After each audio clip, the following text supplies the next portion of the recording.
En este caso vamos a acercarnos un poco, a aproximarnos a lo que es el 7 de marzo. ¿Sí? Recordemos, el 25 de febrero aparece en la desembocadura del Río Negro una nave, una goleta, con una bandera norteamericana. Esto llama en ese momento había de manera permanente un práctico. Estaba el señor White. Siempre ahí mirando, oteando el horizonte, aparece esta nave. Había una casa así donde está actualmente el estacionario, ahí cerquita, muy cerquita, estaba el antiguo estacionario o estación de prácticos, y bueno, ahí ve que aparece una nave con una bandera norteamericana. Bueno, le llama la atención, la nave da una vuelta, se fondea sobre, digamos, la parte sur de la desembocadura, donde empiezan los acantilados, y después desaparece. Y al otro día, el 26, aparecen 4 naves, entre ellas esta misma goleta, todas con banderas nacionales, con banderas de la Argentina, lo cual obviamente ¡qué cobarde! Alarmó más todavía, porque nosotros no teníamos, porque lo gracioso es que nosotros no teníamos semejante cantidad de embarcaciones. Nuestra marina en ese momento estaba muy muy complicada. Había una nave de dimensiones más o menos importantes, una corbeta, y después eran todos lanchones. Ni por asomo teníamos 2 corbetas y 2 goletas. Así que bueno, inmediatamente se dieron cuenta que era una maniobra. ¿Por qué fueron tan cobardes? Porque hace trampa. Era algo que se utilizaba, sí. Como para disimular, para engañar. Bueno, la cuestión es que el 27, estas 4 naves se fondean también sobre los acantilados, enfrente de los acantilados, más o menos donde hoy se encuentra el Cóndor, un poquito más hacia el sur. Y después el día 27, el 28, perdón, inician el ingreso. Empiezan a maniobrar para ingresar. Siempre tenemos que pensar que ingresar al Río Negro era muy difícil, muy complicado. Esto lo cuentan todas las fuentes. Porque de donde se une el río con el mar, el lugar que nosotros llamamos la Barra, hay una especie de banco subterráneo, digamos, banco de arena, y es muy difícil ingresar. Entonces tienen que darse 2-3 condiciones. Una de ellas es que esté la marea alta, por supuesto. La otra es que haya un viento favorable, no con cualquier viento se podía ingresar. Y la tercera es que sea de día, fundamentalmente, porque bueno, había que hacer unas maniobras, para lo cual se tomaba como referencia un cerro, que aún hoy se llama Cerro Dirección, que se ve desde la desembocadura hacia el oeste.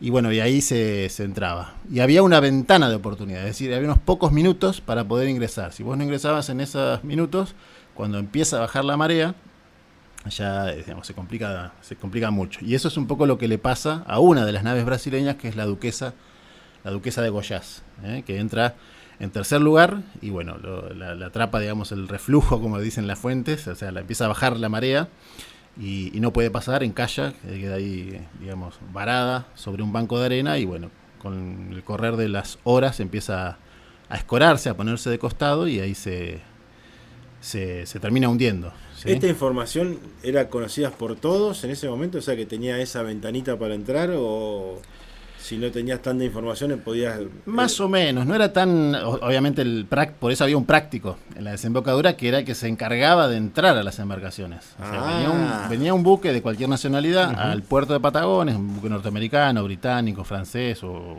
incluso un buque de Buenos Aires, y requería los servicios del práctico. O sea, había que pagarle un dinero al práctico, el práctico se iba en el bote, había una en la punta, digamos, donde está la cantera ahora, donde se va a pescar. Esa era la punta Pantomima, que era un lugar donde había un artefacto con banderas, donde se hacían distintos tipos de señas. Entonces intercambiaban señas con los barcos, el práctico iba en su bote, se subía al barco, entraba al barco al Río Negro. ¡Qué bueno! Y después, bueno, seguían la navegación, o en su defecto lo traía el mismo práctico hasta Patagones, y después se volvía. Pero obviamente este servicio no se les prestó a los brasileños. Ellos sabían que esto era difícil, pero no tenían todo el conocimiento de cómo entrar, dónde entrar. Así que bueno, eso le valió que una de las naves, la más importante, la más de mayores dimensiones, la Duquesa, se hundiera. Venían 5 y quedó una ya. 4. Venían 4, quedó una adentro. Y una se les pierde, sí. Pero bueno, ahí nos adelantamos un poquito, porque antes de todo esto lo que ocurre es el combate de la batería. Fue antes de ese. Claro, cuando van entrando se produce un pequeño combate. Ahí se colocan Esto es por obra del comandante Lacarra. Lacarra, siempre digo que Lacarra mandaba spam, digamos, no mandaba cartas, mandaba spam, pidiendo armas, pidiendo hombres, caballería, soldados, pólvora.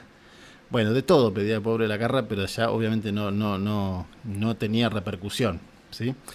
Entonces decide establecer una batería con 4 cañones, que se establece ahí justamente en la punta esta pantomima o punta redonda, también se la conoce, y ahí se produce cuando van entrando a las 4 naves, se produce un combate, que nosotros conocemos como el combate de la batería, que ahora justamente este miércoles vamos a estar recordando el 197 aniversario de ese combate, que se hace un acto oficial donde participa el municipio de Patagones, que es quien lo organiza.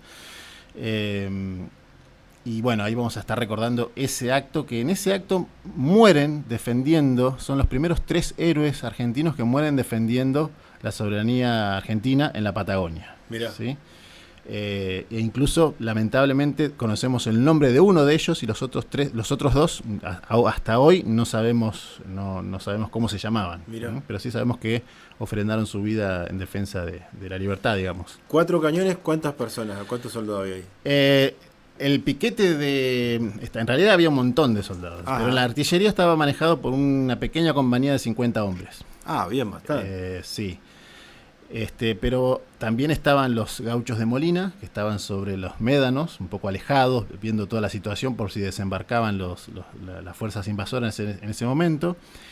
Y estaba el grupo de infantería de los soldados de la patria. No sé si esto ya lo hablamos, pero con la población afro que llega a Patagones durante la guerra, se formó un pequeño grupo de infantería.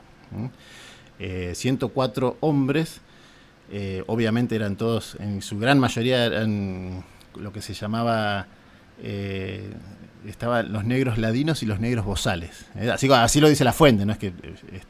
no es despectivo, sino sí, que... Sí. Ladinos eran los que dominaban en alguna medida el idioma, el castellano o el portugués, y los bozales eran los que no sabían hablar directamente, porque habían sido interceptados desde África por este comercio esclavista que existía desde África hasta Brasil. Entonces interceptaban esos barcos negreros y los traían acá. Entonces la mayor parte de estos hombres eran bozales, como se les llamaba, es decir, no podían comunicarse hasta que van aprendiendo, y eso hacía que se les diera un nombre. Entonces uno se llamaba Daniel, el otro se llamaría Leonardo, otro se llamaba Pedro, Juan, Ovidio, Felipe, y todos el mismo apellido, La Patria.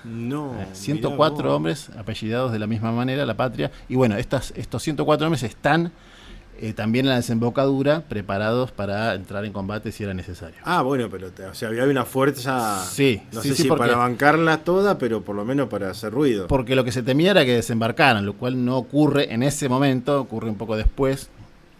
Y bueno, siempre se dice que eso fue una derrota porque mueren ahí estas personas y no se pudo de alguna manera frenar esa invasión.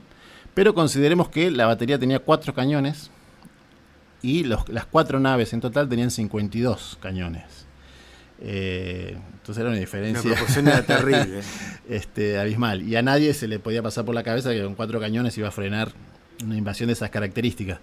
Lo que ocurre es que al enfrentarse con esa batería, los invasores pierden minutos. O sea, porque tienen que disparar, tienen que recargar. Exactamente. Entonces el objetivo de esta batería, un poco, yo creo, estoy convencido, sin duda, era retrasar. No rechazar, sino retrasar el ingreso de estas naves.